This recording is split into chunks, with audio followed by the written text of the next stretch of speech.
नमस्कार, मैं लवीना स्वागत करती हूँ आपका ग्रह नक्षत्र और आप में। इस कार्यक्रम के माध्यम से हम रोजाना लेकर आते हैं आपकी सभी समस्याओं के ज्योतिष समाधान। आपको बताते हैं आपका दैनिक राशिफल, बताते हैं वो उपाय जिनसे दिन को और भी शुभ बना सकते हैं, साथ ही साथ हर दिन का खास गुरु मंत्र। तो चलिए कार्यक्रम को आगे बढ़ाते हुए स्वागत करते हैं प्रख्यात नक्षत्र गतान्वेषी डॉक्टर शंकर चरण त्रिपाठी जी का।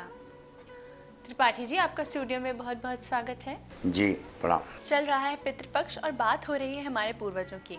क्या ज्योतिष विज्ञान से हम अपने पूर्वजों का पता लगा सकते हैं? बताइए हमारे दर्शकों को। बिल्कुल सक्षम है। कर्म विपाक इसका मूल उदाहरण है।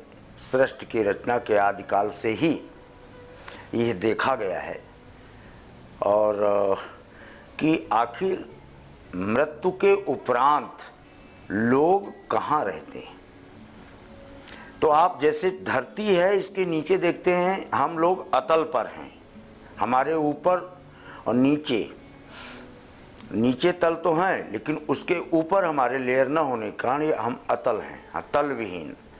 और इसके नीचे फिर 85 किलोमीटर डिस्टेंस के बाद पृथ्वी की लेयर में वितल, उसके बाद 85 किलोमीटर सुतल, अतल वितल सुतल तलातल रसातल महातल पाताल। उसी तरह से भू भुआ स्व जना, जब जन लोक हम जिसे कहते हैं वो पितृलोक है। यानी भू में हमारे ऊपर वाला, भुआ स्व जना यानी चतुर्थ लेयर आकाश मंडल की चतुर्था आकाश, चौथा आकाश हमारे पितरों का है। यानी मृत्यु के बाद में सारी जीवात्माओं का संग्रह स्थान चतुर्थ लोक है, चतुर्थ आकाश। और ये चतुर्थ आकाश पर इनके रहने का प्रमाण कर्म विपाक सिद्ध करता है हमारे पंचम भाव और एकादश भाव से। कोई व्यक्ति कितने दिनों तक इस संसार में जीवित रहा और कितने दिनों तक वो पितृलोक में रहकर और कितने दिनों बाद पुनः शरीर धारण करेगा, ज्योतिष विज्ञान ये बताने में सक्षम है। जैसे आप एक मशीन से कई फोटोकॉपी बना लेते हैं, उसी प्रकार से एक ही आत्मा से जो मूल प्रति है उससे 84 शरीर धारण करने के क्रमांक 1 सेकंड के 60वें भाग में सिद्ध हो जाता है ज्योतिष विज्ञान से। उदाहरण स्वरूप आप सब जानते हैं कि कर्क लग्नी दशरथ की मृत्यु राम वनगमन के पश्चात हो गई है। तो क्या वो पितृलोक में निवास पाए हैं? रावण ने प्रश्न राम से किया था, यही प्रश्न किया था कि तुम अपने पिता को नहीं बचा पाए, तुम बताओ तुम्हारा पिता कहां है। राम का एक ही वाक्य था, यम यम वो अपस्मरण भावंत जनते कलेवरम तम तमेवे पिकौन्ते सदा तद्भाव भाविता। जो गीता में कृष्ण ने कहा वही राम ने दोहराया यहाँ रावण के समक्ष कि wherever my father has gone after death, you are very soonly going there, but he is yet waiting for your soul। यानी तुम मेरे पिता के साथ ही पितृलोक में निवास करोगे। तो फिर गैपिंग कहां थी, अंतराल कहां था? दशरथ की तो मृत्यु हो चुकी थी।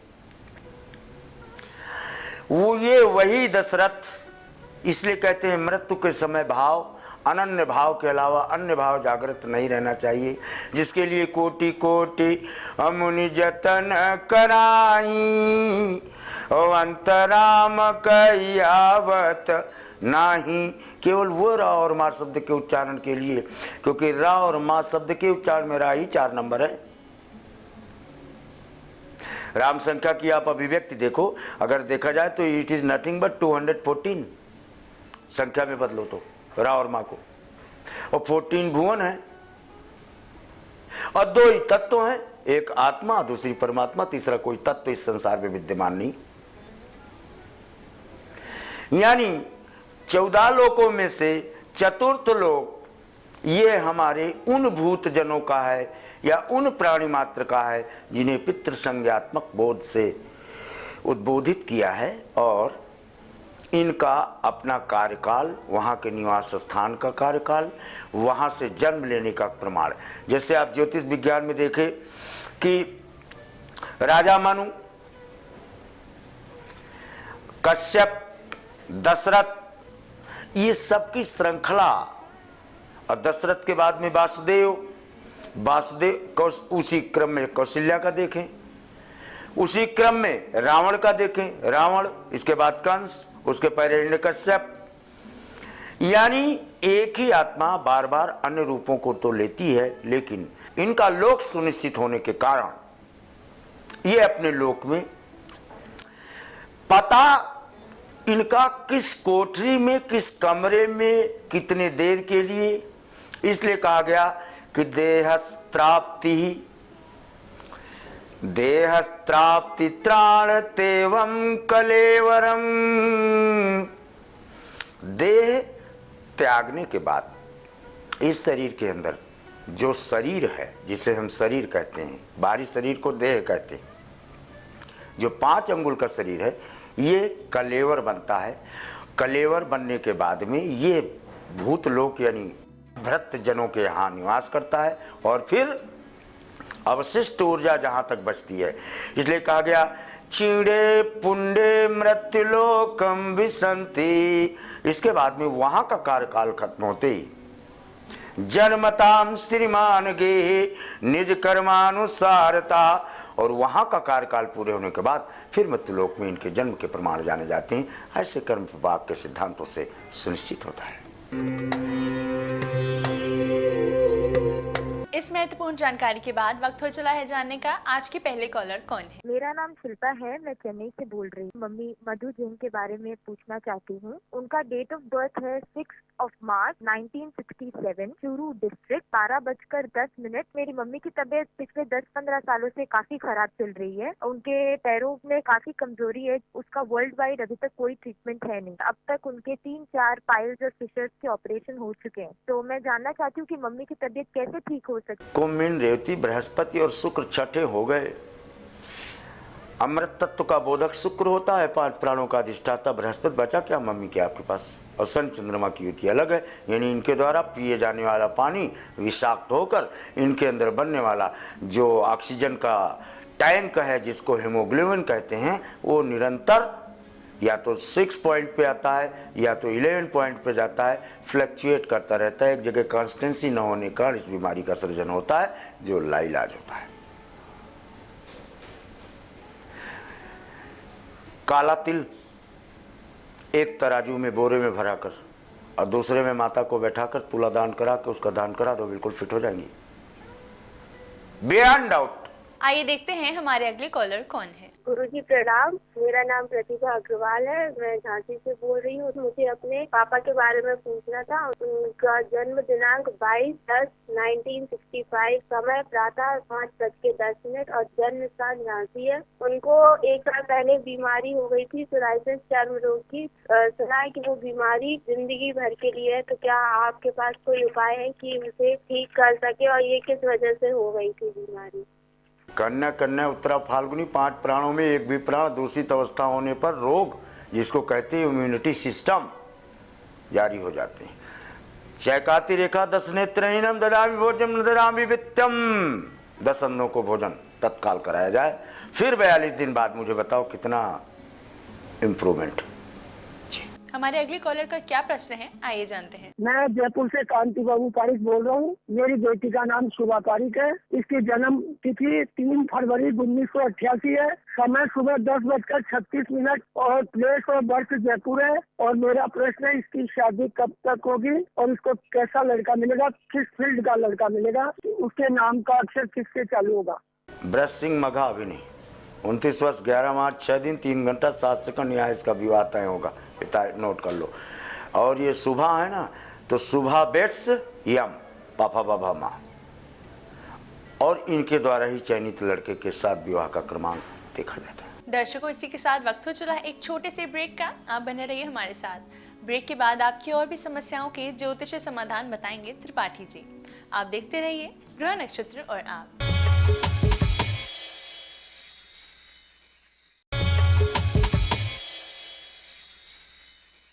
ब्रेक के बाद स्वागत है आपका ग्रह नक्षत्र और आप में। आइए जानते हैं हमारे अगले कॉलर कौन है। नमस्ते पंडित जी, मैं इंदु शर्मा बोल रही हूँ दिल्ली से। मेरी डेट ऑफ बर्थ 17 सितंबर 1976 है। मेरा जन्म टाइम जो है शाम के 6:15 बजे है और हमें एक प्लाट है जो वो बेचना चाहते हैं हम। और वो प्लाट कब तक बिकेगा तो पंडित जी ये बता दीजिए। कन्या मिथुन मृगशिरा, देखो जमीन बिल्कुल अलग कुंडली बनती है, भला ये हमें ऐसा दिमाग में रख लेना।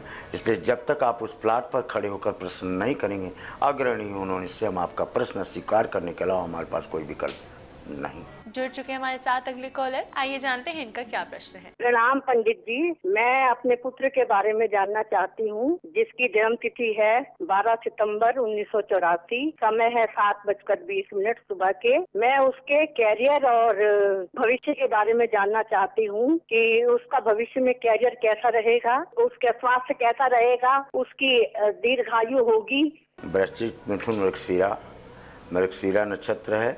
विदेश या विदेशी कंपनी में कार्य करने का प्रमाण, विदेश में काम करने का प्रमाण, बैंकिंग सेक्टर में काम करने का प्रमाण, कमर्शियल सेक्टर में काम करने का प्रमाण प्रदत्त पृष्ठभूमि से स्पष्ट देखा जाता है। आइए देखते हैं हमारे अगले कॉलर कौन है।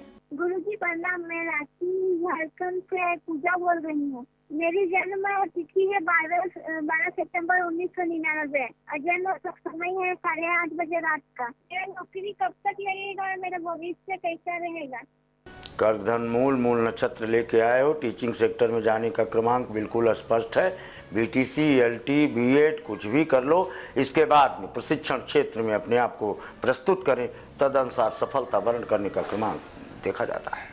हमारे अगले कॉलर की क्या समस्या है, आइए जानते हैं। गुरुजी नमस्कार, मेरा नाम मुकेश है, मैं दिल्ली से बोल रहा हूँ। मेरा जन्म 10/11/1963 है। नकोदर पंजाब का है। टाइम 2:45 है। गुरुजी मैं इस समय दुकान से बोल रहा हूँ जिससे मैं प्रॉपर्टी का काम करता हूँ और ये दुकान चल नहीं रही। मैं गुरुजी बिल्कुल काम नहीं है मेरा, कृपया कोई उपाय बताएं। धन्यवाद। मकर कर्क पुरुष, दुकान में आप बैठे हो, देखो दुकान में उत्तर पूर्व पानी का ढलान, देखो पानी जब गिरता है तब आपके तरफ दुकान में north east and north west, यहाँ दो तरफ से आपका जल का प्रवाह इस दुकान में होता है। सामने 1, 2, 3 कदम के बाद में आपकी नाली है, फिर रोड है। दुकान में घुसो। जब हम आपकी दुकान में घुसते हैं तो राइट हैंड साइड में घुसते ही इधर आपकी ऊंचाई है और लेफ्ट हैंड साइड में ढलान है, स्लोप जिसे कहते हो, और बीम सीधे है, ऐसा लग रहा है जैसे छाता हो ये आपकी दुकान। इसके नीचे आप बैठे हुए हैं, निश्चित तौर पे नहीं चलेगी। आप इसमें भंडारण टोटल दक्षिण साइड में करें। आपने उत्तर और पूर्व में भंडारण कर रखा है, यहाँ से उठा के दक्षिण में करें। यही दुकान कामधेनु की तरह आपको फल देने वाली सिद्ध हो जाएगी। दर्शकों, इसी के साथ वक्त हो चला है आज के आखिरी कॉलर से जुड़ने का। आइए जानते हैं इनकी क्या समस्या है। गुरुजी नमस्कार, मैं आशीष गुप्ता बोल रहा हूँ मेरठ से। मेरी जन्म की तारीख है 4 मार्च 1976 और समय है शाम के 5:05 और जन्म स्थान है मेरठ। मेरा प्रश्न ये है कि मैं काफी लंबे समय से जॉब नहीं कर पा रहा हूँ, खाली हूँ। मैं किस तरह की जॉब कर सकता हूँ, कर पाऊंगा, और किस तरीके से मेरा जीविकोपार्जन होगा, कृपया मेरे को दिशा निर्देश दें। कन्या मेष कृत्तिका वाह विधाता, 5 घर लगातार भरे हैं। इसको ज्योतिष विज्ञान कहता है चक्रवर्ती योग, और ये यहाँ ऐसे योग से है कि भूखमरी योग पर चल रहा है। द्वारे तेललात बिललात द्वारे द्वारे फिरो। मदद लो, केतु और बृहस्पति अष्टम है और सूरज सप्तम। दुर्गा सप्तती उठाओ और ये नवरात्रि में 9 दिन बिल्कुल लौंग पर व्रत रहो, पानी पे रहो, फल पे रहो, जितनी सामर्थ्य हो। फिर इसके बाद अप्लाई करो, देखो कैसे चयन नहीं होता है आपका। त्रिपाठी जी, आपकी आज की उपस्थिति के लिए आपका बहुत बहुत धन्यवाद। प्रणाम। दर्शकों, इसी के साथ वक्त हो चला है एक और छोटे से ब्रेक का। आप बने रहिए हमारे साथ। ब्रेक के बाद गुरु मंत्र में हम जानेंगे आज के श्राद्ध से किन लाभों की होगी प्राप्ति। 12 राशियों का दैनिक राशिफल जानेंगे, साथ ही साथ वो उपाय जानेंगे जिनसे दिन को और भी शुभ बना सकते हैं। आप देखते रहिए ग्रह नक्षत्र और आप।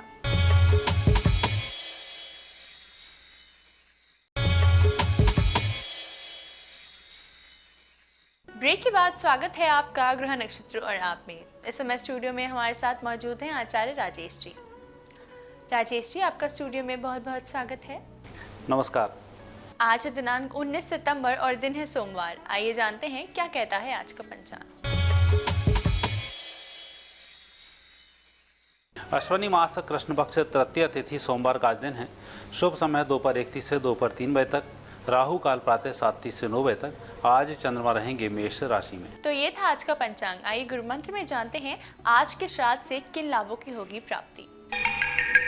मित्रों, आज तृतीया का श्राद्ध है और तृतीया का श्राद्ध करने से शत्रु हंता योग बनता है। दूसरे लोगों के द्वारा आई हुई परेशानी भी दूर होती है। कई बार हम अपने कुछ काम ऐसे कर जाते हैं जो जाने अनजाने में गलती हो जाती है और उनकी सज़ा कई बार हमें बहुत तेज़ी से मिल जाती है और हम बड़े परेशान रहते हैं। तृतीया का श्राद्ध करने से इस प्रकार के दोष नहीं बनते हैं कि हमें ऐसी अनर्गल सजाओं की प्राप्ति हो। कल है चतुर्थी और चतुर्थी का श्राद्ध करने से धन की कमी नहीं आती है, साथ ही आपके पास किसी काम की भी कमी नहीं आती है। कई बार देखा होगा कि हम बेरोजगार हो गए, कुछ हो गए, तो चतुर्थी का श्राद्ध करने से ऐसी स्थिति नहीं बनती है। तो आज के श्राद्ध से पराक्रम बढ़ेगा, शत्रुओं का नाश होगा। कल के श्राद्ध से धन में वृद्धि होगी। आइए जानते हैं 12 राशियों का दैनिक राशिफल, साथ ही साथ वो उपाय जिनसे दिन को और भी शुभ बना सकते हैं। मेष राशि के व्यक्तियों का आज दिन अनुकूल दिन है, शांति वाला दिन है और आप जो भी काम करेंगे धैर्य के साथ करते रहेंगे, बेहतर होगा। आज के दिन को और भी अच्छा बनाने के लिए भगवान शिव की आराधना करें। वृषभ राशि के व्यक्तियों का आज यात्रा वाला मुहूर्त है और यात्रा आपकी सुखद हो रही है। हालांकि दक्षिण दिशा आपके लिए बहुत प्रभावशाली है, वहाँ यात्रा होती है तो उत्तम फल प्राप्त होंगे। आज के दिन को और भी अच्छा बनाने के लिए यात्राओं पर जाने से पहले हनुमान जी के मंदिर में दर्शन जरूर करें। मिथुन राशि के ग्रह बहुत अच्छे हैं और अच्छे लाभ की प्राप्ति होगी। दिन सभी प्रकार से शुभ रहेगा। आज के दिन के अच्छे लाभ लेने के लिए घर के लोगों को ही मिठाई जरूर खिलाएं। कर्क राशि वाले व्यक्तियों का समय अनुकूल चल रहा है, लेकिन जो काम आप करने जा रहे हैं काम वह नहीं होगा, उसके विपरीत दूसरा काम होगा। जो भी काम होगा उसकी खुशी बनी रहेगी। आज के दिन के अच्छे लाभ लेने के लिए भगवान शिव की आराधना करें। सिंह राशि वाले व्यक्तियों का दिन अच्छा है। वैसे दिन आज भाग्य को बढ़ाने वाला है और आप कुछ भी करेंगे उसका फल आपको अच्छे रूप में प्राप्त होगा। आज दान जरूर करें। आज के दान में धार्मिक पुस्तकों का दान करना शुभ होगा। कन्या राशि व्यक्तियों को थोड़ा सा धैर्य का परिचय देना चाहिए और पैसा गलत जगह खर्च नहीं हो जाए, इसका भी विशेष ध्यान रखना चाहिए। आज आपका दिन अच्छा रहे। घर की वस्तुओं को संभाल कर रखें। तुला राशि व्यक्तियों के ग्रह योग बहुत अच्छे हैं और अच्छे लाभ मिल रहे हैं। परिजन भी आपसे प्रसन्न है और आपके कार्य की गति भी बहुत अच्छी है और यह मेंटेन रहे, इसके लिए आप प्रयासरत रहते रहें। आज आपका दिन अच्छा हो। जब आप घर से निकलें दही शक्कर खाकर निकलें। वृश्चिक राशि आज की सबसे अच्छी राशि, सबसे अच्छे फल वृश्चिक राशि वाले व्यक्तियों को प्राप्त होंगे। हालांकि जिस दोहरे मापदंड से आप सोच रहे हैं उसकी आवश्यकता नहीं है, वो तनाव पालने की तो आवश्यकता आज बिल्कुल भी नहीं है। आज के दिन को अच्छा बनाने के लिए हलवा घर में बनाएं और बाहर के लोगों में वितरित कर दें। धनु राशि वाले व्यक्तियों का दिन अनुकूल रहेगा, लेकिन दोपहर के बाद परिस्थिति थोड़ी सी विपरीत हो सकती है, इसलिए बातचीत में दोपहर के बाद सावधानी रखें। आज आपका दिन अच्छा रहे। जब आप घर से निकलें दाहिना पैर पहले बाहर करें। मकर राशि व्यक्तियों का समय थोड़ा सा विपरीत चल रहा है। चलते हुए कार्यों में अवरोध आ सकता है या कोई गलत खबर सुनकर आप विचलित हो सकते हैं। इन दोनों बातों का विशेष ध्यान रखें और आज के दिन को सुखमय बनाने के लिए माता दुर्गा की आराधना करें। कुंभ राशि व्यक्तियों का बहुत अच्छा दिन है और अच्छे फलों की प्राप्ति हो रही है। दिन भर आनंद के साथ व्यतीत होगी। आज आपका दिन अच्छा रहे, उसके लिए 3, 5, 7 ऐसे सिक्कों का दान अवश्य करें। मीन राशि व्यक्तियों की आज आर्थिक स्थिति में सुधार होगा, परिस्थिति बेहतर होगी, आपकी मेहनत रंग लाएगी। आज आपका दिन अच्छा रहेगा। आप घर के बुजुर्गों का आशीर्वाद लेकर प्रस्थान करें। राजेश जी, आपकी आज की उपस्थिति के लिए आपका बहुत बहुत धन्यवाद। धन्यवाद। दर्शकों, इसी के साथ वक्त हो चला है आज के एपिसोड को यहीं समाप्त करने का। कल आपसे फिर मुलाकात होगी इसी समय इसी चैनल पर। तब तक के लिए नमस्कार।